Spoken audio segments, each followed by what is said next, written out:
Hello everyone and welcome to my channel. My name is Denise. I am the owner of The Untamed Thread, which is a resale business selling clothing, shoes, and handbags for women and men.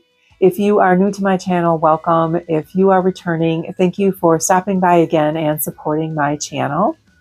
I sell on platforms like Shopify, Poshmark, Mercari, and eBay.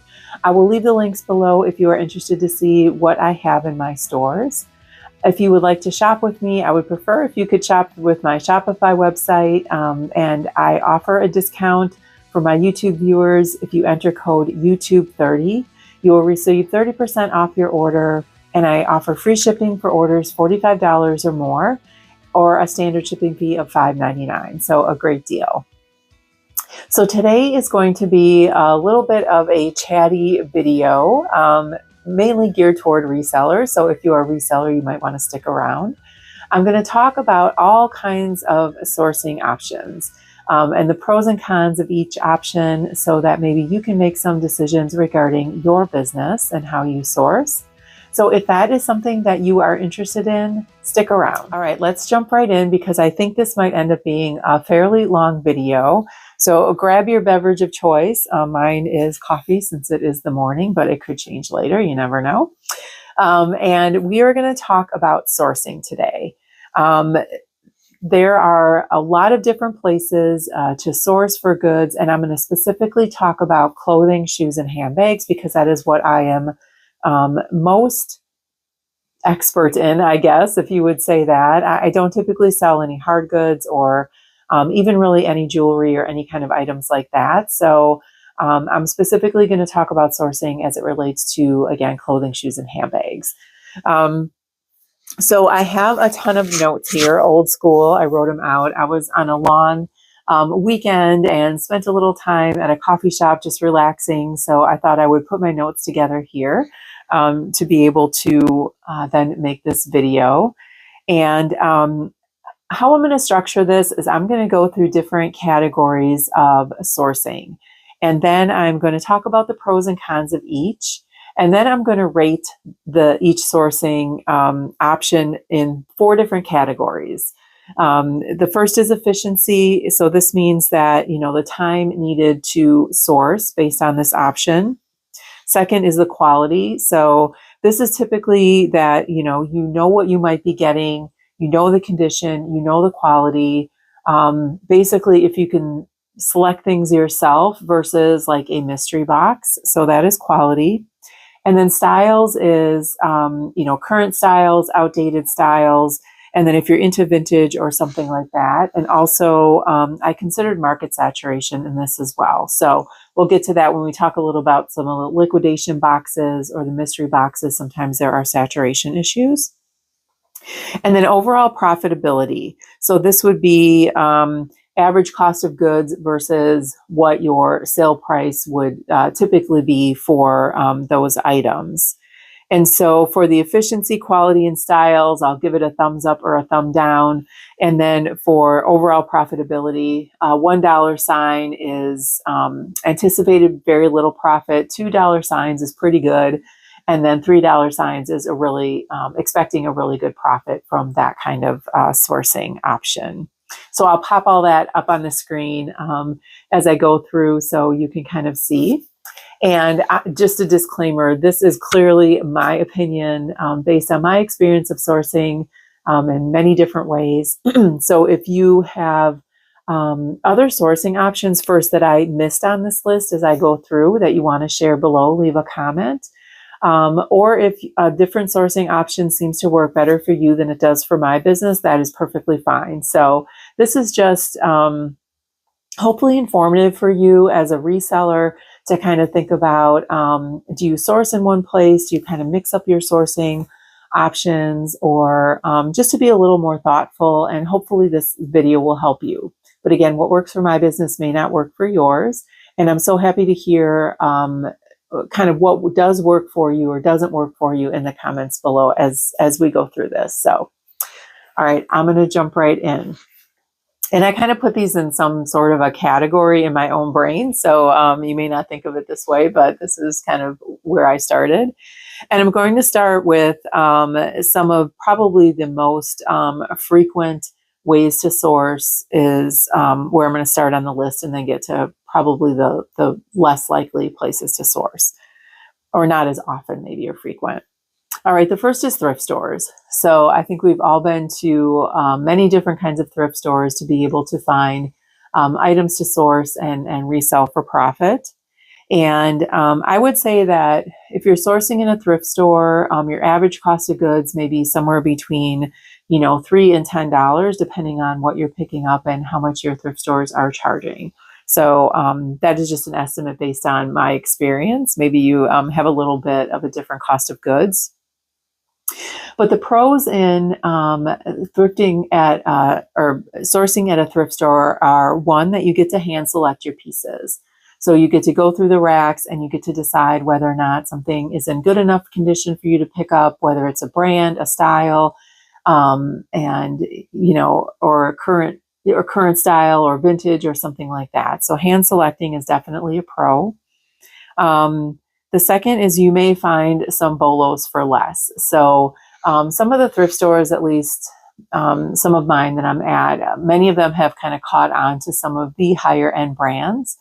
But I have found some bolos in the stores that the thrift stores are not aware of. For example, Garnet Hill, some obscure brands, I don't know, Universal Standard. It's usually some more of those upscale brands that they may not be aware of. I think I found Syncocept, some other ones that weren't priced very high. So you can find those. It takes a while maybe to find them, or it doesn't happen that often, but it is possible. And then for many of the thrift stores, there are discounts that are offered depending on the color tag or the day of the week or something like that. I just did a video where my thrift stores have kind of gotten rid of those, or at least the blue stores. But I do have other thrift stores in my area that have like 99-cent tags and other color tag deals and things like that. So if you utilize those discounts, you can really reduce your cost of goods. Now, the cons for thrift stores is it could be very time consuming. So you could spend anywhere from 2 to 3 hours in a thrift store and maybe you find, 25 to 30 pieces. So that's a lot of time to spend to find those pieces. So it is a little more time consuming than some other options.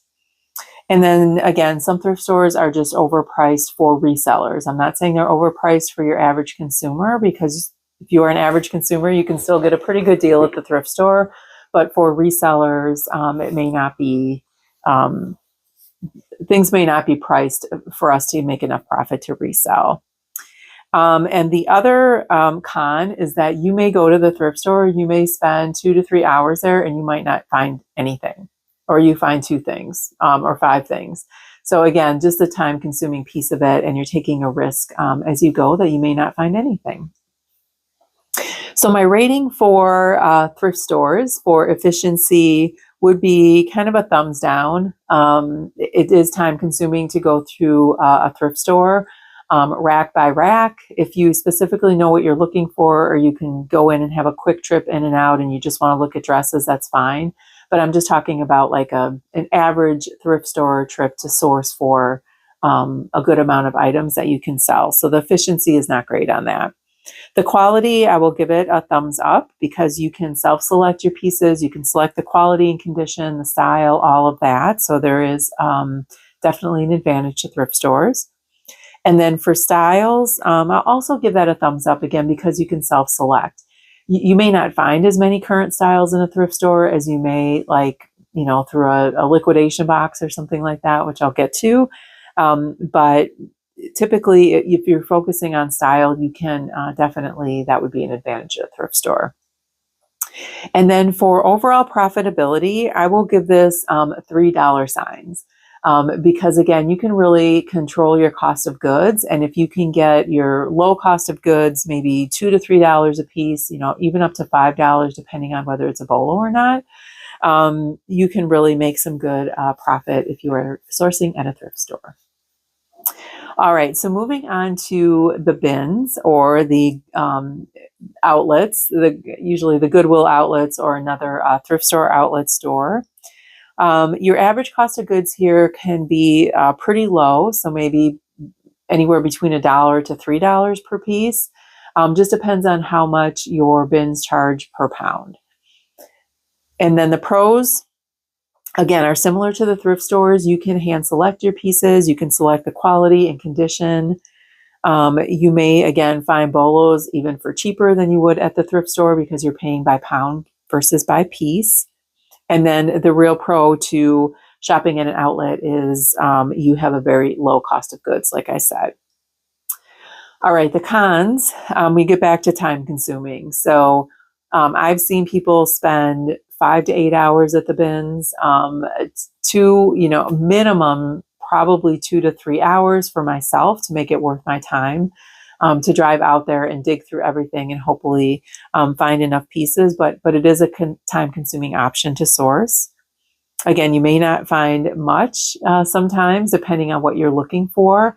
I know that I pretty much shop for a lot of different things, a lot of different genres, men and women. And so I can pick up, 50 pieces in a bins haul in 2.5 hours or 3 hours. But I do see some of kind of the Depop people there shopping, and they might walk out with, 10 to 15 t-shirts or a couple jackets and some jeans, and they have been there 6 or 7 hours. So it just depends on what you're looking for.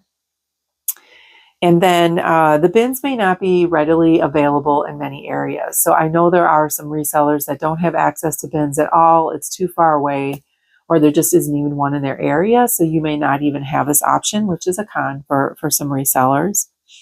And then depending on your outlet store, it could be overcrowded or very competitive. So when I had done my video around our bins or our thrift stores, luckily mine only allow one person per bin. So you don't have 15 people digging in the same bin. There's a little bit of competition for mine, not much. It's usually not crowded. I don't wait for the new bins to come out and sit there. And for those that do, that's fine. And I think a lot of those people are looking for the same thing. So they kind of have to wait for the new rotation and hopefully get to those pieces first. But I have seen kind of videos, or I've seen other resellers post pictures of just how crazy their outlet stores can be. I don't have that experience, but it's possible you could run into that. All right, so getting into the rating, this is very similar to thrift stores. For efficiency, I would give this a thumbs down. Again, it's very time consuming to shop at the outlet. For quality, I give this a thumbs up, again, because you can self-select your quality of your pieces, your condition, what it is that you're looking for. The styles, again, I'm going to give that a thumbs up. You can, if you're looking for current styles, if you're looking for vintage, especially vintage, you can find probably a lot of vintage at the bins. And also there's probably not as much market saturation with some things at the bins. Although I have found a few things where I picked up and I'm like, oh, there's like 15 of these dresses. I should have looked it up, but I don't think that happens as often. And then overall profitability, again, I'm going to give this $3 because this is probably the place where you are going to get some of your lowest cost of goods. So you can definitely highly profit if you can shop at the outlet stores. I'll take a little coffee break. So if you'd like to join me, or hopefully you're working on something that, again, this might be kind of a long video. So maybe you're working through your death pile or listing or doing something to pass the time while I ramble on. All right. The next category I have is yard sales, church sales, or charity sales, because I think they're very similar to like a thrift store or outlet in terms of the rating scale that I have put together. But again, you're going to have your pros. Again, you're going to be able to hand select. You're going to choose your quality and condition. Again, you may find some bolos for less, and you're probably going to have a low cost of goods overall. So I would say cost of goods, I don't know, it depends on the yard sale or the the sale that you're going to, or church sale, maybe $1 to $5 or $7 for your cost of goods. I've not been to a whole lot. I've been to a couple, just because I find it time consuming again. But I've gotten, I don't know, some really amazing pieces. I remember finding someone had donated, this was like a charity sale, and someone had donated like their entire Lululemon collection. It was all the same size. I think it was size 6 or 8. I picked up like 5 pair of shorts, some tank tops, some pants, and I paid $2 per piece for all of that. And I remember I had the 5 pair of shorts all in the same size, different colors, and someone bought all 5 of them for $25 a piece. So if you do the math in your head, that was an amazing sale. All right. And then the cons again is this could be time consuming. I think even more so than the bins or the thrift stores, because when you are going to a yard sale or maybe a charity sale, you have no idea what they're going to have. You don't even know if they're going to have clothing. I mean, I think sometimes if you can look at the description, if you're, I think there's a yard sale app where you can look and people put in their description of what they have. So you might have to drive around from one yard sale to another. So you can spend an entire, say, Saturday, going to several different yard sales, and you may not pick up a whole lot. So I think it could be fairly time consuming. And then again, it might be crowded or competitive. So, for yard sales, early bird gets the worm, right? So you want to be one of the first people there to be able to go through and see if there's anything that you would like. I don't know that you'd want to end up at a yard sale too much later in the day because everything's probably picked over. So that is a little bit of a con there. And then into the rating scale for efficiency, again, thumbs down on efficiency because it is time consuming to go to yard sales or charity sales. Again, the quality and the styles, both a thumbs up, again, because you get to choose and hand select the quality. You get to choose the style that you would like. So those are both a thumbs up.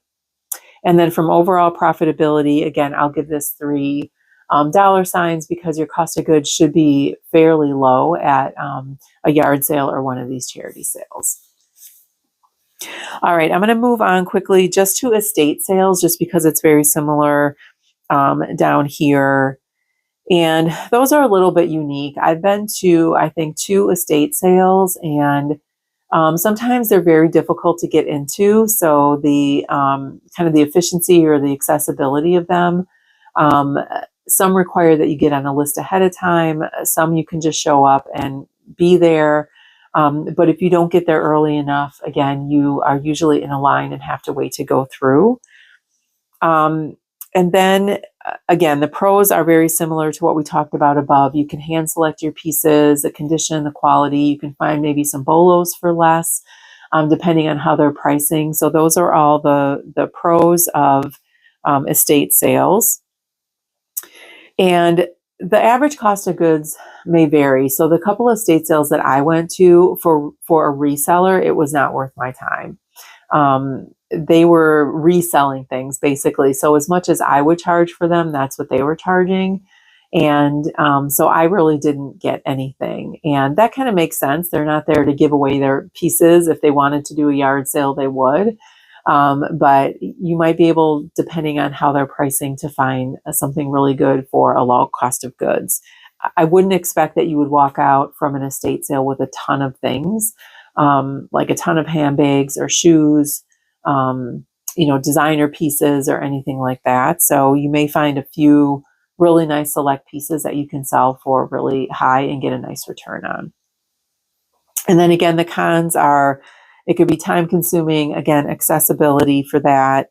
And it could also be competitive. So again, if you don't get there early enough, then you may not get in and you have to wait in line and wait for people to go through before you can go in. So again, the efficiency is a thumbs down for the reasons we talked about. It's time consuming. The quality and style is also a thumbs up for both, again, because you get to hand select and choose the pieces that you think would be best for you to resell. And then the overall profitability, I debated on this. I was going to give it one dollar sign, but maybe I'll give it two. So maybe 1.5 if I didn't even make that a rating, but maybe 1.5, just because I think they price a little higher at an estate sale than they would at a yard sale. So your profitability may not be as high there. All right, moving on to liquidation boxes. These I would describe as places where you can get these would be like Helpsy Source or Boutique by the Box, maybe Fox Liquidation, Quick Lots, New with Tag Outlet. So these are companies that typically purchase large lots of liquidation, maybe by auction, or maybe if they have like an agreement with a store or something like that. So let's just say like Nordstrom Rack. Is a place where when they have overstock or when they have returns or maybe some damaged pieces that they can't put on the floor, they may auction those off. And then these companies actually purchase them and then they box them into maybe smaller boxes or even pallets and then send them out or sell them out to people like us, resellers. And so there are many places that do this, and those were just the ones that I have purchased from before, the ones that I had mentioned. Some of these I would not purchase from again, just because of my experience. And then others, once in a while. Like I've shied more away from liquidation boxes, more for my own business. And that's mainly because I do have access to the bins and I like to hand select. But for some people, liquidation boxes really do feed and source their entire business, and that is totally fine. And if that works for them, that's great. So that I would say the average cost of goods for liquidation boxes is probably between $5 and $20, depending on whether you're getting what I would call, or what some of the companies call first quality, which may be new with tags, new without tags, to secondhand pieces. So those are pre-loved pieces that they've selected and put together, usually by brand or maybe by gender, so male or female pieces. Some of those you can get for a little bit lower cost of goods, maybe $3 or $3.50. But typically I would say maybe between $5 and $20, depending on the box. So the pros of liquidation boxes are that they are delivered to your door. So you just order them online and they come right to your door. So you don't have to go somewhere and find the pieces and source them like you do a thrift store. And then another pro is that sometimes you can select your brands and your styles. So many of these companies have put together certain boxes that maybe, might be all Eileen Fisher, or it might be all, American Eagle jeans or something like that, where if you are interested in that brand or that brand sells well for you, then you have that option, which is great. Or there might be particular styles that they have. Maybe they're doing a boho brand box or something like that, or maybe it's just sweaters, or maybe it's just dresses. So sometimes you have the option to select those kinds of boxes. And again, you might have more access to first quality new with tags and new without tag pieces. I know you can find new with tag pieces at, thrift stores or the bins, but you may be able to purchase an entire box of 40 or pieces or 50 pieces that are all new with tags, which is a really great selling point. And then you can purchase in volume. So that's another pro. Anywhere from maybe 20 pieces to 40 pieces to actual pallets or half pallets. So I have, for example, purchased from Boutique by the Box. They do their Manifested Mondays and their J. Crew Madewell manifested pallets. I would say they're more like half pallets. I think they call them pallets, but you get about, anywhere from 100 and some pieces to maybe 200 pieces in those. And they're typically all new with tags, new without tags. And I purchased those twice, and I've done very well on those. They're not cheap. And so that's why I haven't purchased a ton of them, but I was just trying to see how they do. They're a lot to work through when you're getting 200 and some pieces at a time. What's nice is they do come fully manifested, so you get a list of everything that is supposed to be in the boxes. Sometimes I don't get everything, and or they're different pieces, or the piece is in a bag with a tag on it, but it's not actually what the piece is. So, and that's totally fine. And then you have still a little bit of a flaw rate. Unfortunately, for the boxes that I ordered, when you look at the manifest, you can see which have the highest MSRP. So you can have like a $500 a jacket that retailed for $500 in there, which I think I had one time. It was like $4.95 for a men's jacket. It was a collaboration with J. Crew, and I got the piece, and it had some staining on it that I could not get off. So they're little white marks, almost like little, I don't know, faded, not quite bleach. But I disclosed that, but I was kind of bummed because I couldn't sell it for as much as I wanted to. And when you're looking at those higher MSRP pieces, you're kind of thinking that's going to pay for most of the box, because you also get some t-shirts in there and things that are not going to, you'll probably take a bit of a loss on, but overall the whole order, the whole box is going to make you, or pallet is going to make you some money. All right, that's enough about that one, but I just went off on a tangent about those. If you can, I would recommend those palettes and looking at those. Like I said, they've done very well for me. It's a lot to work through, but from overall profitability, I do pretty well with those, or have done. And then the cons of liquidation boxes is that these are kind of a mystery box in some sense. So some of them are true mystery boxes. Some, at least you know the style or the brand you're getting, but you don't always know the style of the pieces or the quality. So I think most of the liquidation companies claim that there could be a 15 or 10% flaw rate, which means you will likely get pieces in there that you cannot list, or that you might have to do a little work on, maybe to get out a stain or something like that. Or you might have to disclose a flaw and it may not sell for as much. So that does happen. You also can risk getting some real basics. So even though you are ordering, I think I ordered an Everlane box one time, and it was supposed to be Everlane tops. And I believe I paid about $7 and some per piece. They were literally all t-shirts. I was not happy because that was not the description. It wasn't supposed to be all t-shirts, but out of 40 pieces, I literally got 32 t-shirts. So that's a whole nother story. Anyway, I reached out to the company, but t-shirts are just not going. I don't care if they're Everlane or not. They're really not selling for any more than $15. So if I paid $7.50, my cost of goods by the time I sell it, pay the platform fees, anything else, maybe a shipping discount, I'm basically am making my money back. And unfortunately, a lot of the t-shirts were extra, extra small. I tried to bundle some together. I sold them on haul sale at one time. If anyone remembers haul sale, that's a whole other video. Anyway, so that is a risk that you will get basics. So even if it's the brand and you're getting t-shirts, it's not necessarily going to be that profitable. Some of these liquidation companies don't have very good customer service, so that is also a con.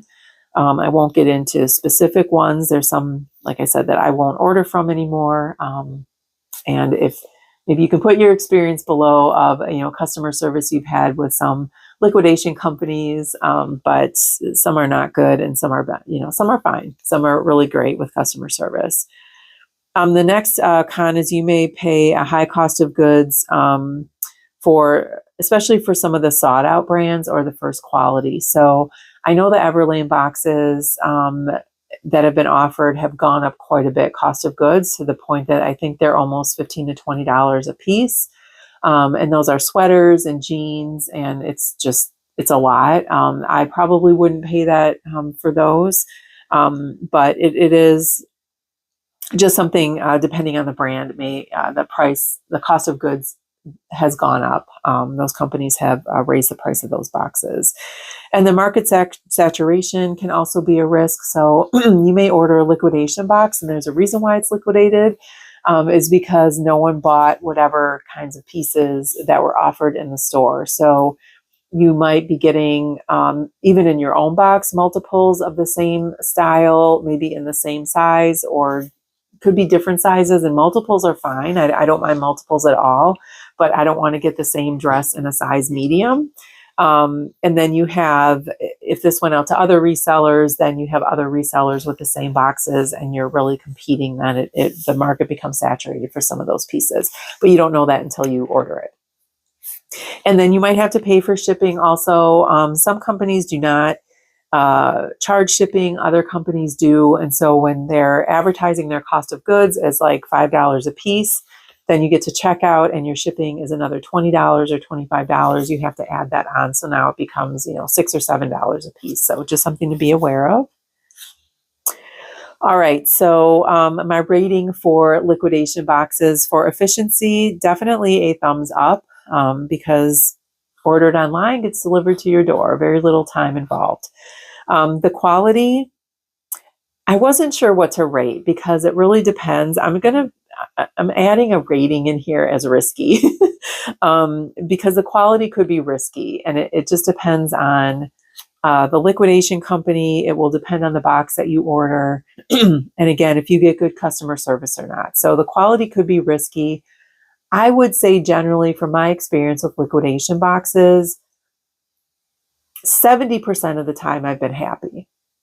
So is it risky? A little bit, not a ton. These companies wouldn't be able to stay in business if really what they sent you all was trash. So that's how I would rate the quality. And the same with style. So depending on what you're ordering, you may be able to select your style. And I gave that a risky as well, only because it is possible that you could get a higher end brand of pieces, and you're going to have several basics in there that just are not going to sell for a whole lot. So the style on that could be a little bit risky. But again, like I said, 70% of the time I've been fairly happy with liquidation boxes. And then overall profitability, I would probably give this $2 signs. So again, most of the time I've made a profit on the boxes. And I think for first quality, new with tags, new without tags, you're going to pay a little higher in your cost of goods, but you typically should be able to double your money unless it's a terrible box. And then if you purchase kind of the secondhand pieces, hopefully you'd be able to triple your money on those. So it just depends on which boxes you have, but I will give that $2 signs. All right, we're going to get into true mystery boxes now. So I'm really considering these ones where you have no idea what you're getting. So maybe I would consider ThredUp as a true mystery box. Although you might be able to choose whether it's clothing, handbags, or shoes. You are not going to know the style. You're not going to know the brands. You're not going to know the condition, the quality, really any of it. And ThredUp, most of the time, they market it as a DIY. So you probably know you're going to get some flaws or some issues with some of the pieces that you get. And then some of the other companies that I mentioned above in terms of liquidation boxes, they could also have true mystery as well. So I would think some of the secondhand boxes are probably more of a true mystery than some of the other first quality new with tags, new without tags. And then another way to get a mystery box is through another reseller. So there are resellers that sell mystery boxes on Poshmark or eBay, and they will give you kind of usually a list of what might be in there in terms of brands or what kind of pieces, but you're still taking a little bit of a risk that you're going to get good quality or get the pieces that they're advertising. So that is another option. And a plug for myself. I mentioned this, I think, in my intro video. I have put boxes together for resellers. I call them my source to sell boxes. Right now, I just have a men's box up on my Shopify site. And I've gotten a couple requests in the last week or so asking if I'm going to be selling some more. So I am going to go to the bin specifically to source for some of these boxes, and then I'll do a whole video on what I'm putting in the boxes, and you can kind of pick and choose what you want. So I don't call my boxes mystery boxes because I really do type out a manifest so you know the brand, kind of a bit of the style and the size of the pieces that are in the boxes. And I guarantee no flaws. So if you ever got a flaw, on something and like I missed it, then you can just message me and I will refund you for that particular piece, maybe even a little more. So the average cost of goods usually for some of these true mystery boxes can be, anywhere, I'm guessing, from $3 to $7. So that's typically, I think, what my experience has been. If you get the larger bulk thread up boxes, like the 200-pound or something like that, your cost of goods is probably going to be a little bit lower. But that depends on how you count your cost of goods. So likely in a 200-pound box, you are not going to list everything. So if you are just basing your cost on goods on what you're listing, it's probably going to be close to $3 or $4. If you spread out your cost of goods for the entire 200-pound box, knowing that you're going to donate some or take some to buy, sell, trade, then your cost of goods might be a little lower. So it just depends on how you personally calculate that for your business. All right, the pros in a true mystery box are that they would get delivered to your door. Again, these are typically online purchases. You can purchase in volume. So again, with these thread up boxes, I just mentioned the 200-pound boxes as an option. You could really buy in volume if you would like, even in pallets, I guess. Some pieces may come new with tags or new without tags. So again, with a mystery, you might get some really nice pieces. You might get brands that you're not familiar with, which is kind of fun. And then you can look them up, and some are bolos and some higher end designer brands. And I have ordered several bulk boxes from thredUP. I've ordered, I don't know, the 200-pound boxes. I've ordered the smaller boxes. I've ordered handbags. I've ordered shoes. I've ordered all of it from them. I don't as much anymore, just because I think the quality has gone down. They don't offer free shipping anymore. So I might do it if they offer free shipping and I have some credits. But typically I don't order from thredUP that much anymore. And then you may know generally what you're getting, again, as a pro. So like, again, with thredUP, I just keep using that as an example because it's a good one. You might know you're getting activewear, or you might know that you're getting handbags or shoes at the least. So you have a little bit of a choice there. And then for cons, again, you have little control over the brands, styles, or conditions. So I mean, I've ordered some of the shoe boxes and they've been, I've gotten an amazing box, made a lot of profit. Like I'd get Rothy's and Doc Martens, all in the same box. And then I've gotten boxes literally just trash. Either I can't sell it because it's dirty. I've gotten the same shoe in the same foot. So 2 right feet. I've gotten just, all Target brands. And so sometimes it's just not worth it. But again, it's a risk. It's a mystery. Customer service. So again, thredUP, I would say, has okay customer service, not that great. If you get something that you don't expect, or like the 2 right feet, I did get, I reached out to them and I did get credit for that. But typically they go and fall back on, this is a DIY box. And so if you get a lot of damaged items, there's really not that much that they will do for you. You may get dated styles as well. So especially in those large 200-pound boxes, you'll get some dated styles. I also seem to get a lot of loft in a size extra small petite in those boxes. So skirts, pants, things like that come in there. And then you might get some pieces that were oversaturated. So there might be a reason why they didn't sell on their website. Sometimes if you go and look on thredUP site, you will see the same piece over and over and over again. So I think that's partly because resellers might send in some of their liquidation boxes or pieces that they did not sell themselves, that they received multiples of, trying to sell them on thredUP, and they don't sell, and then they end up in some of these mystery boxes.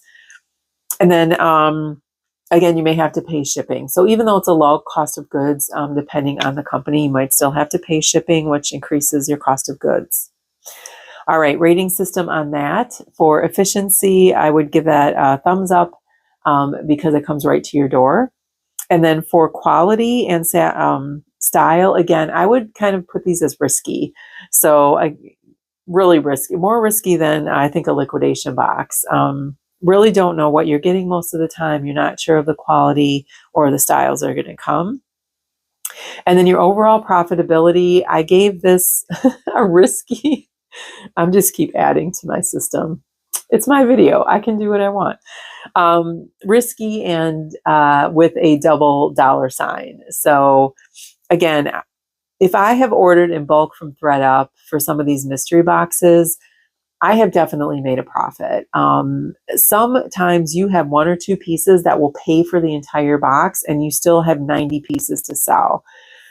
The issue is not all of that will sell likely. I end up listing pieces just because the cost of goods was so low. And I might hold on to it forever. And then I end up having to take it out of my inventory or donate it or send it to, or bring it to buy, sell, trade or something like that. And then it just becomes more work in the end than what it was worth. But you can definitely make a profit off of some of these mystery boxes. Going back to the con for shipping, especially if you're purchasing a mystery box from another reseller and it's on Poshmark, your cost of goods, they might be selling it for $7. Everything is $7 a piece, which sounds okay depending on the brands, but then you got to throw in the $8 worth of shipping. So I don't think most resellers are selling their mystery boxes with free shipping. So, all right, moving on. We just have a few more, so bear with me. If you are liking this video so far, please give me a like. And also, if you'd like to subscribe, if you like reseller content, I try to post videos twice a week on Mondays and Thursdays. I do what sold videos for the month. I do unboxings a lot. So go ahead and subscribe and hit that bell, and then you'll be notified when I upload a new video. All right, I'm going to go through this one kind of quickly. This is not something that I typically do, but I know other resellers do. It's the TJ Maxx yellow tags or Marshall's yellow tags or even BST stores or buy, sell, trade stores. The average cost of goods probably for those stores might be between $7 and $20, depending on the piece. You have the same pros as you would in a thrift store. You get to hand select, you get to choose your condition and quality. You will likely find current styles because they're currently in the store. You can possibly find a bolo for fairly cheap. And Nuatag pieces are all going to be Nuatags. The other thing that you can do, which I don't know if I recommend it because I think it's a little, I don't know. I wouldn't feel comfortable with it. I'll just say that. But I have seen people do it. They will purchase what they think they can sell for a higher profit from one of these yellow tags, and you have a return window. So I think it's 30 or 60 days. I have seen people list the pieces for a certain amount of time up until they can return the piece, and if it doesn't sell, then they take it back to the store. So I put that as a pro if that's something that you would want to do. I personally, again, probably would not do that, but that is an option as long as you keep all the tags on and have your receipt.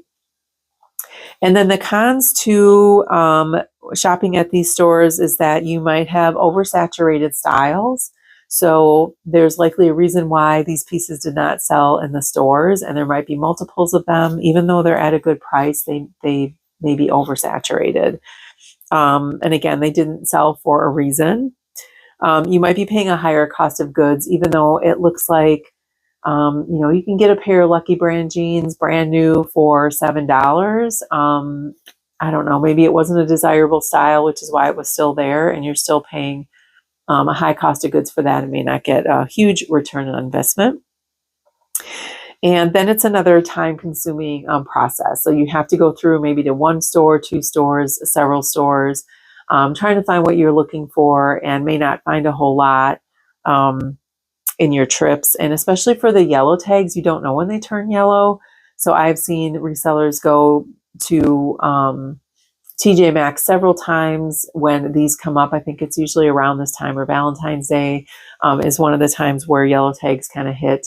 And you have to just kind of see if they flipped over or not. And that is time consuming just to do that.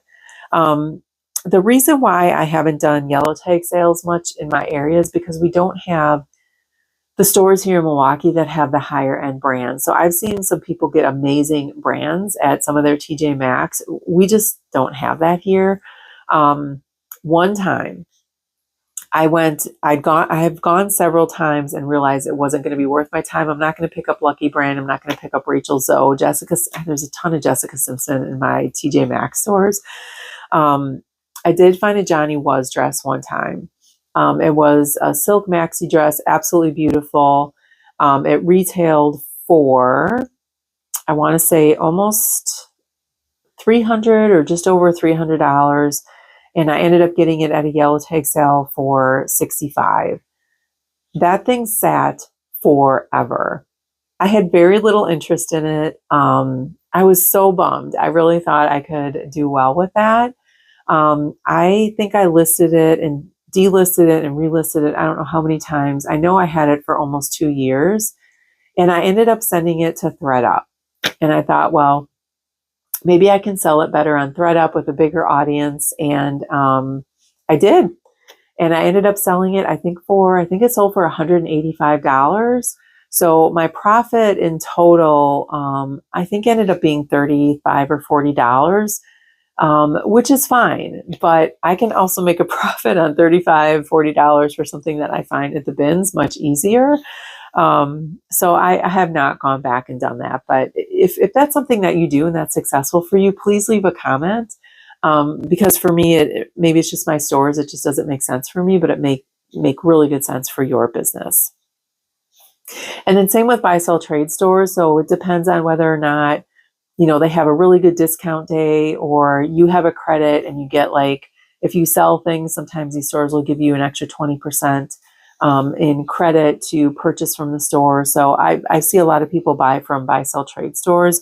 I typically just don't take the time to run to a Plato's Closet when they're having a sale and do that. One is, it's crazy. There's lines out the door, and I just don't do that.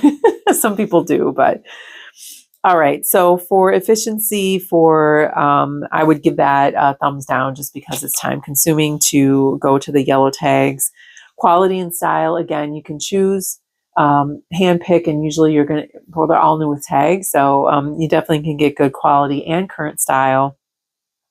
And then for overall profitability, I put this again at risky, and I just put $1 sign, because unless you have 99-cent tags, which I've never seen at my stores, then I don't know that buying something for $5 or $7, if it's just kind of a midline brand, not even a bolo, maybe some people do well on this. It's not been my experience.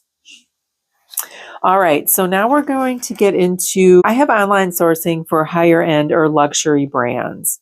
And you can do this in several places. You can do this on the RealReal. You can do this on ThredUp.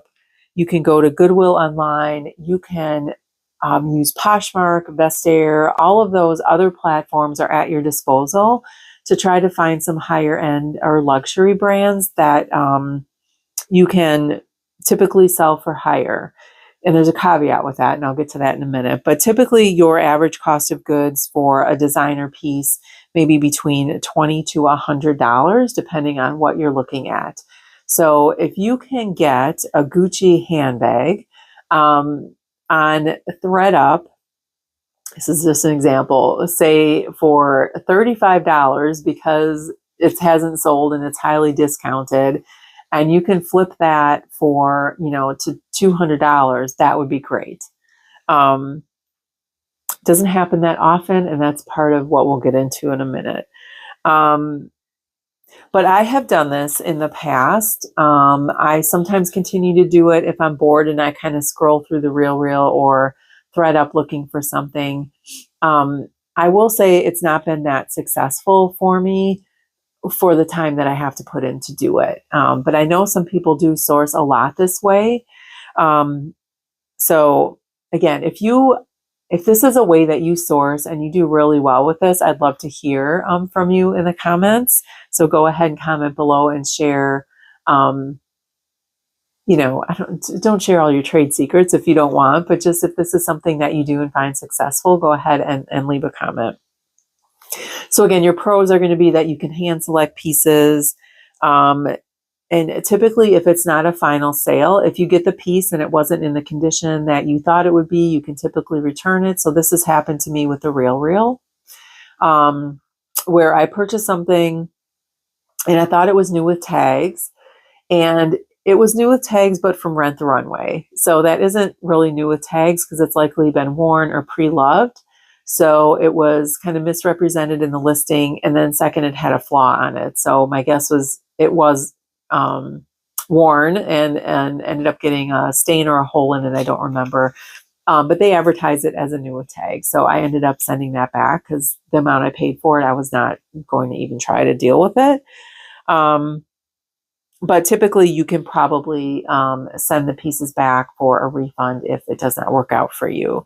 And then possibly, you could have a high profit. So again, if you can find something really cheap, so someone's either really underpriced something or it's on a high clearance or kind of a last chance sale at one of these higher end online stores, then you can maybe do pretty well. I will say always check comps and always check for oversaturation, because I have seen many dresses like Love Shack Fancy or Show Me Your Moo or whatever on the RealReal. And the reason why they're on there, again, is because it's a style that was oversaturated. Probably a reseller couldn't sell it themselves and they sent it to the RealReal. And so you really have to do your research both on the piece on the site, and then you have to do your research on the resale market to make sure that you're not purchasing something that is one, oversaturated, or one isn't going to sell for as much as you thought. So let's take that Gucci purse, for example. You may be paying $35 or $40 for it, but for some reason, that style of Gucci purse will only sell for $75. So it's not worth paying $35 for if you're only going to get $75. Just because it's designer does not mean it's going to sell high.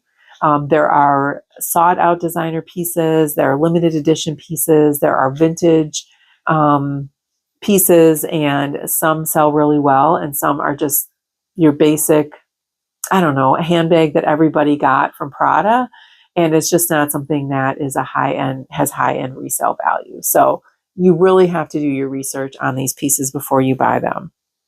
So then getting to the cons, very time consuming.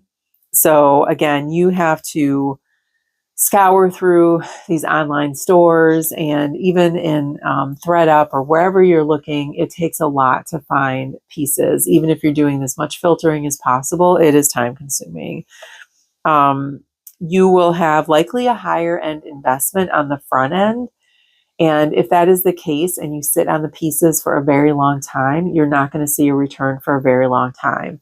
So as opposed to being more of a volume seller where you purchase a lot of pieces, maybe for a low cost of goods, and you flip them quickly, you're going to get more of a payout more often than some of these higher end pieces that will probably take a minute to sell. And then so specifically with ThreadUp, if you're looking at purchasing the designer boxes, designer handbags or high-end handbags or something like that, your cost of goods is still going to be fairly high. I think it's $25 a piece, like for the designer handbags. And what they call designer and what we might consider designer as resellers might be very different. So I don't consider a Michael Kors bag a designer bag that I would pay $25 for to resell, but ThreadUp does, because you will likely get a Michael Kors bag in your box. But even Kate Spade, Tory Burch, those purses used to sell a lot higher than they do, or resell for a lot higher than they do. So I typically don't buy any more of the higher end handbag boxes from ThreadUp, because I'm not really getting higher end. And I think it's $20 a piece. And you're getting one accessory. So you get 5 pieces, and the accessory is usually a wallet or something like that maybe sell for $35, and you're paying $25 or $20 for it. So I have purchased the DIY designer boxes. And again, what they call designer and what I would consider designer are very different. Even a Diane von Furstenberg, I guess, would be considered designer, and a silk dress. But those are really not selling for that much in the resale market. So $55 to $65 And again, you're paying $20 a piece. So you just have to do your research. And again, if you're purchasing True Mystery, that's going to be a con on my list because you don't know what you're getting and in what condition. If it's DIY, it could be anything. I've gotten designer pieces that I just could not even do anything with or sell. They were terrible. Anyway, so for efficiency's sake, I'm going to give this a double thumbs down because this is very time consuming to do. Not that it's not profitable, but very time consuming. The quality and the style, I'll give that a thumbs up. Again, you get to self-select. And again, for some of these, if you're not buying final sale, you can return it if it's not what you expected. And then for overall profitability, this is definitely getting a risky, and I'm only giving it one dollar sign. Because unless you are a complete expert at how to do this, you probably will not get a ton of return for your investment. I don't think that I have gotten any more than $40 to $50 in profit from anything that I've ever done sourcing this way. And like I said, I can do that sometimes if I'm shopping at the bins. I can get $40 to $50 to $60 to $70 profit. So this is not an option that I do, but if it's something that you do, let us know. And again, if you are very successful at this, also let us know as well. All right, bear with me here. We are almost done, kind of. I keep rambling on, but I feel like this is such an important topic. If you are a reseller, and especially if this is something that you do full time or more than half time, like I do, I think sourcing clearly is the most important part of your business. If you don't have good inventory to sell, you are not going to do well. So moving on just for a couple more things, please bear with me. Again, hopefully you're working through something and being productive as you're listening. All right, I'm going to get into live shows. So this is also another sourcing option that I know that many resellers partake in. That could be live sales on Poshmark, maybe Whatnot, even Instagram. Some people sell on Instagram. And I would say your average cost of goods for a live show may be between $2 and $10. And a lot of times you have to figure out shipping in that as well. So I used to sell on Whatnot. Selling video is going to be a whole nother thing, like where to sell and the platforms and pros and cons of those. But I don't anymore. And so I'm not sure what the shipping options are for Whatnot. For Poshmark, I know that they're often enticing people to go to live shows. So they offer some discounts in shipping. Maybe your first purchase is free shipping. Maybe it's, their lowest shipping, whatever it might be. So they often offer discounts, I think, for Poshmark. So the pros in live shows is that, again, you can hand select. And not just hand select, but if you have someone that is showing you a piece, you can ask questions. So if there's something that you see on the piece, if you think there's a flaw, you can ask questions about the measurements or whatever it might be. So you can make a really informed choice when you're actually purchasing from a live show because you get to interact with the host. You can also find some great sellers over time. So there are some sellers that just sell on Whatnot or just sell on live shows, and that's the main part of their business. So if you can kind of find out what they're selling, and some people order pallets and they just unbox the pallets and sell them directly right away. And so if you know someone who does live selling like that, that's new with tags pieces or always has quality pieces, you can find your seller and know that you're going to find some really great stuff. So you can get some volume as well. If you have a seller that's selling a lot of pieces that you're interested in for a very low cost of goods, you can bundle a lot. You can maybe get, 10 to 15 pieces per show. So it just depends on what they have to offer. And then sometimes there might be very little competition. So depending on who's in the show at any time, you can have, I know I've been on Whatnot and sometimes there's 100 people in the show. And sometimes there's 5. So if you are one of the only people that are really bidding or for the pieces and there's not much competition, you can probably get some really good deals. So that is also a pro. And then cons, again, you may pay shipping. So I know that some people run dollar sales or $2 sales or $5 sales. But if you have to pay shipping, your cost of goods is still going to reflect that.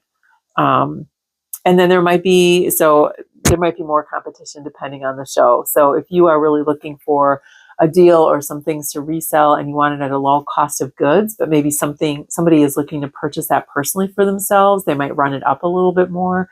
So you may lose out on some pieces just because it's not worth it for you to pay up for a particular piece. The other thing is some of the hosts for some of these live shows are very quick, and they will just run through their pieces, little chit chat, just kind of get down to business, start with one, it doesn't go, run the other, just give a brief description. I have seen other live shows where the host is chit chatty, they're talking with people half the time. They're away from the camera. They went off and did something else. You have people in there requesting certain pieces in the tray. So you're having to wait for things to get auctioned off. And that to me is that's a waste of my time. So I don't stay in those shows. I don't know if you do, but I'm not there to chit chat most of the time. If I want to look for something or purchase something, either even for myself or for my business, I just want to see the piece and I want to know if I'm going to buy it or not and bid on it. But so depending on your host, it might be time consuming to bid on some pieces. And then you might look at what they have in their tray and you don't find anything you see, and then other resellers don't put anything in their tray, and they're just doing a live show and they're just showing you maybe what they just purchased, or they're doing a pallet and an unboxing. So you have to sit there and wait to see if there's any piece that you really want. And again, that is time consuming to sit there. So for live shows, as efficiency, I would give it a thumbs down. I think it's time consuming to go to live shows. If you have to bounce around from show to show, if you have to wait for the host to kind of get through their spiel, if you can't see what they're selling and you have to wait for them to show things to auction off, then that can be time consuming. Quality and style are both a thumbs up because, again, you get to self-select. And for this particular sourcing option, you can actually ask the host more questions. And then for overall profitability, I'll give this like $2 just because I think that for live shows, you can get some really amazing pieces for a low cost of goods if you're willing to put in the time. And you can probably resell them for a decent profit. Again, I think another con I just thought of is you might see a piece that you really like or something that you think is going to sell really well. Maybe it's a great brand or great style, but you don't have time to check comps because you're in an auction. So it may be an oversaturated piece that you're not aware of, so that could happen as well. All right, and then consignment is another option for sourcing. And I have done consignment, so I'll talk a little bit about my experience.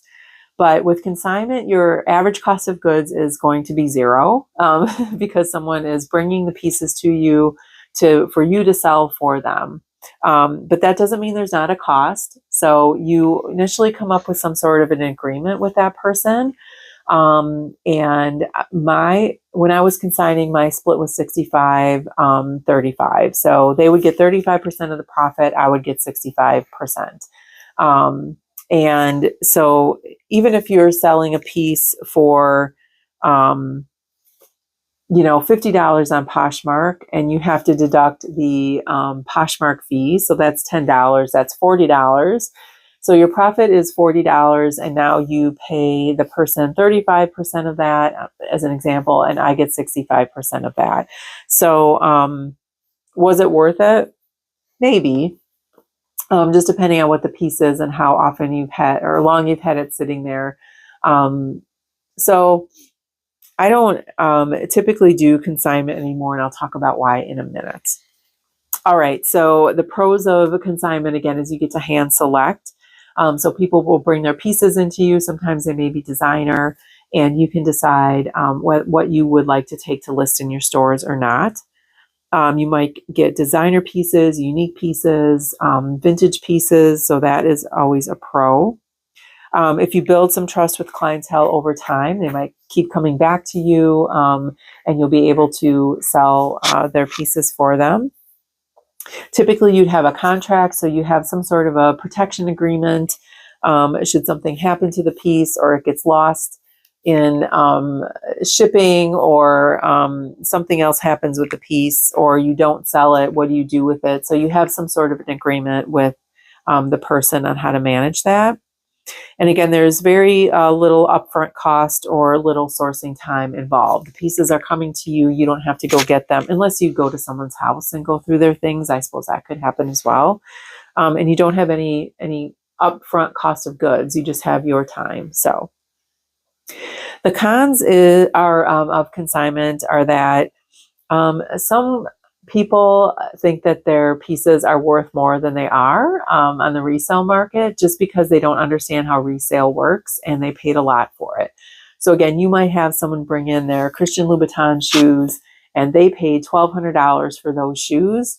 And depending on the style and condition, the most you can sell them for maybe $250 to $300, and they will be shocked once you tell them that. And I would suggest, if you do consignment, you spend a little bit of time maybe on some pieces checking comps, showing them how that works, and then how much you think you can sell it for, because you don't want them walking away thinking that they can sell their shoes for $600 and there's no way. And when you tell them that you sold them for $300, then they are not happy. So it's very good to be upfront with them about what you think you can resell something for. So then that means if you're rejecting some pieces of theirs, if they come and bring your pieces and they think they're all great and wonderful and they're going to get some good money for them, there might be some pieces where you just are saying that you don't want to sell, and some people take that personally. So that is a con.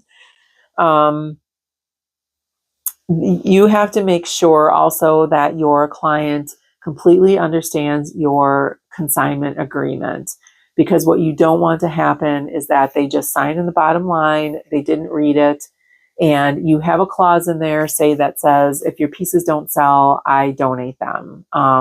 Or once the consignment window ends, I can continue to keep the piece and sell it, but you don't get any of the proceeds from that sale. If they don't understand that and you go donate something of theirs and they didn't read it, I mean, it's not on you, but you will never see them again, whether it was their fault or not. So it's really important that you go over the agreement with them. And the other thing is, there is some work in finding clients. So unless you know a lot of people that know that you do this for a living, you might have to market yourself as a consignor. And that's a little bit more difficult to do unless you have a physical store. If you have a brick and mortar store, much easier to be able to do that. If you are an online reseller, then you would have to kind of market yourself that you do consignment. So that, I mean, it could be free marketing through Instagram or Facebook or something like that. On my website, I used to market that I did consignment. So that's how I got some of my clients, and some were by referral by someone that I knew. And so it just depends on how much consignment you would like to do. So the rating system on this is efficiency. I actually gave this a thumbs down for efficiency, because it is time consuming. Even though you don't have to go out necessarily and find the pieces, it is some work to work with a client, to educate them about the resale market, to look through the pieces that they have, honor the agreement, go over that with them, and then follow the agreement. So the agreement is going to typically have some timelines saying how often you might delist or relist something, how often a piece might sit, how many days to sell it. So you have to keep track of all that. So it is a little bit more time consuming to do consignment. And then payouts, when the piece sells, you have to make sure you pay out your client, those kinds of things. Quality and style are thumbs up. Obviously, you can really pick and choose what you take and what you think is going to be profitable. The problem is you might have to explain that a little more to your client, but those are definitely thumbs up. And then overall profitability, I would probably give this $2. So even though you are going to have to pay a fee to your client, depending on what they're bringing you, I'm going to say if you can get some designer pieces that can do very well, even if you're paying out your client 50% or 45 or 35%, you can still make a very decent profit with no upfront costs. So I would give that $2 signs. Now here's one of the things that reason why I don't do consignment anymore is for the reasons that I've had people come in and bring their pieces in and really think that they could sell for more than they could. And I made the mistake one of the first times that I didn't look over the pieces really clearly. And I just kind of went by, looked at the brand, the style, and thought that they would sell for high. And then once I got into listing and looking at them, they were not in great condition. So I contacted the client again, was very upfront with them about how the pieces, sent them pictures of some of the quality and that I probably would not be able to sell them as much as I thought I would, which was fine with them, but I literally didn't sell much at all of those. And so actually I still have a few pieces and it's been probably almost 3 years, which I typically wouldn't do, but I felt bad because I took them. But it's one of those things where I just need to reach out to this client and ask them what they would like to do with what I have left. Do they want it back or do they want me to donate? So we'll see how that goes.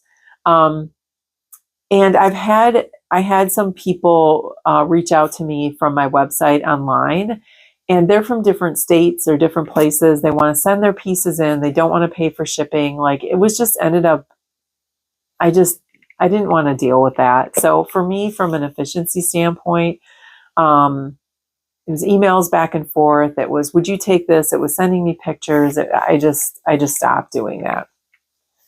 What I do though, for a couple of people that I know is I act as a buy, sell, trade store. So this is my last and final sourcing option that you could possibly do.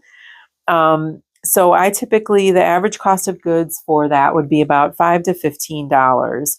So instead of someone coming in, bringing me their pieces and then listing them and as a consignment and then paying them out when I sell the piece, I literally purchase the pieces from them and then I can do what I want with them. Oh, also with consignment, the other con I forgot to tell you is the pressure to sell. So this client is assuming that you know what you're doing and they want their money and they want this piece to sell. And if for whatever reason, some of these pieces are not desirable or you don't have enough followers or enough people shopping your stores, and it doesn't sell within the timeline, people can get kind of salty about that. So there's a lot of pressure to sell and you don't want to reduce, like I would treat consignment very different from my own pieces. Like I might reduce, the price of my piece more often. I might do closet clear out. I might offer shipping discounts and those kinds of things. But you have to remember every time you're reducing your client's piece or offering shipping discounts, that's all going to come out of their profit. So it's like you have to be very careful and know which pieces those are and not just like bargain basement sale them, because that will not be good for your business if you consign. All right, getting back to acting as a BST. So the pros of this, again, is you can hand select. So very similar to consignment. You can build a good client base for this if you are paying a little bit more than some of the other buy, sell, trade stores. So I have one particular person that I do business with on a regular basis. And for her to drive out to Close Mentor is a little bit far. We don't have one that close to us where we live. She lives in the same area I do. And they typically, first of all, they're not going to guarantee that they're going to buy all of her pieces. I typically buy all of her pieces because they're in amazing condition. They're decent brands. And they might not pay her as much as I do. So for her, it's more worth the trip to come to me than it is to a Close Mentor. And so it just works out for us. And if you can typically pay a little bit more than a buy, sell, trade store, knowing that depending on the piece and the style that you're going to sell it for a good price, then it could be worth it. And then again, there's very little sourcing time. So usually my clients come to me at my studio and I go through their things and I write them a check. We agree upon a price, I write a check. All right. So the cons of that, again, people might think that their pieces are worth more or they thought you were going to pay them more, but I go through and explain to them, again, what the resale market is, the brand, the style. I have, she's brought me some things that are the Sundance brand, which typically are great. And I love to find like at the bins or maybe at the thrift store, depending. But that used to be a high-end resale, like you could resell it for a lot more than you can now. So that brand has just lost some of its resale value. She wouldn't know that, but I would have to explain that to her, which is why I wouldn't, maybe I gave her $6 a piece in the past and now I'm only giving her $3 or $4, and that's the reason why. So there is some explaining with that. Again, if you reject pieces or don't take pieces, someone might take that personally. And then there is time required to build a client base. So it just happened that she had come to me for consignment, and then I offered her this option instead because I said I really don't do consignment anymore. But if you want to bring your pieces in and you want to get paid out for them right away, I'd be willing to consider that. And that she was very interested in that. And now she contacts me a few times a year and we go through her things and I just purchase them. So the efficiency for that is, I put that as a thumbs up, as opposed to consignment, because once you pay for the piece, you can do whatever you want with it. So again, you have to spend some time with the client and going through some things, but you don't have to track it. You don't have to, all the other things that I talked about with consignment. Quality and style, again, those would be a thumbs up because you can choose all of that as you're going through your client's pieces. And then overall profitability, I would give this $2 because I think you can make some decent profit off of it. Not a ton because you're typically paying a little bit higher in a cost of goods that you would for a thrift store or the bins, but you can do pretty well. So I think I hit all of the sourcing options in that, at least the ones that I am very familiar with or have engaged in, so I can speak about a bit. If you have other options or other ways that you source that I did not mention, please leave a comment and then how successful those have been for you. So if you have stayed this entire video, please give me a thumbs up or at least make a comment so that I know that you are here, and it really helps out my channel. I appreciate your patience with all of that, but I also hope that everything that I shared is of value to you and your business as you move forward. And again, if you like reseller content, please consider subscribing to my channel, hit that notification bell, and I will see you again the next time. Have a great day.